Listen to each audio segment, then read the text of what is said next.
क्या एक आया हुआ मेहमान इस घर की तमाम बसाई हुई उम्मीदों को बखेर देगा?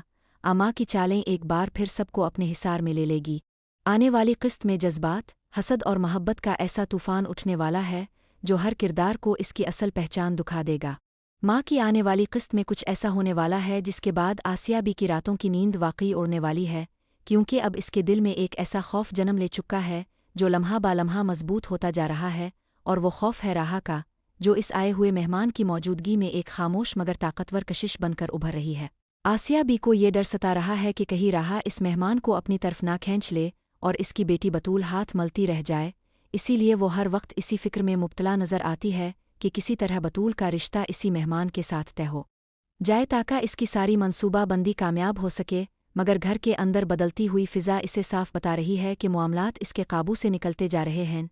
दूसरी तरफ राह है, जो शुरू में ज़न्योर से शदीद नफ़रत करती थी, इसके लहजे, इसकी खामोशी और इसके अंदाज से बदजन रहती थी, मगर अब आहिस्ता आहिस्ता वही राह ज़न्योर पर एतमाद करने लगी है। इसके साथ बैठना, बात करना और इसकी बातों को संजीदगी से सुनना राह की शख्सियत में एक नया रंग भर रहा है, और यही तब्दीली सबसे ज़्यादा आसिया बी को खुटक रही है, क्योंकि वो जानती है कि एतमाद के बाद मोहब्बत जन्म लेती है, और मोहब्बत के बाद फ़ैसले, जो अक्सर माँ की मर्ज़ी के ख़िलाफ़ होते हैं। इस सारी सूरत-ए-हाल में अरमान का किरदार भी कम पेचीदा नहीं। अरमान जो राह से बेइंतहा मोहब्बत करता है, जो राह के एक एक बदलते अंदाज को महसूस कर रहा है, इसके दिल में हसद और खौफ एक साथ पिल रहे हैं। इसे ये बिल्कुल भी बर्दाश्त नहीं कि राह और ज़न्योर के दरमियान कोई कुर्बत पैदा हो, मगर इसकी मजबूरी ये है कि वो इस घर का मुलाजिम है।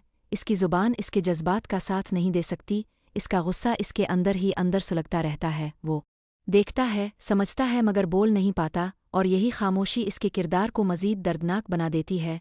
दूसरी जानिब आसिया भी बतूल के कान भरने में कोई कसर नहीं छोड़ रही। वो हर वक्त इसे यही समझाती दिखाई देती है कि आए हुए मेहमान पर नज़र रखो, इसके करीब रहो, इससे बात करो, ताकि राह इसे तुमसे दूर ना ले जाए। आसिया बी के नज़दीक ये रिश्ता सोने पर सुहागा है।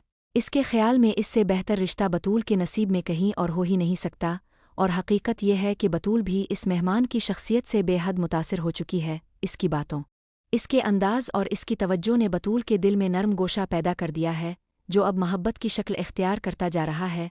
बतूल खुद को इस एहसास से इनकार करते हुए भी अंदर ही अंदर इसमें डूबती जा रही है, मगर मसला वहाँ पैदा होता है जहाँ वो राह को ज़न्योर के साथ बैठे देखती है। राह की हंसी, इसकी नज़रें और इसका इत्मीनान बतूल के दिल में एक चुभन पैदा कर देता है।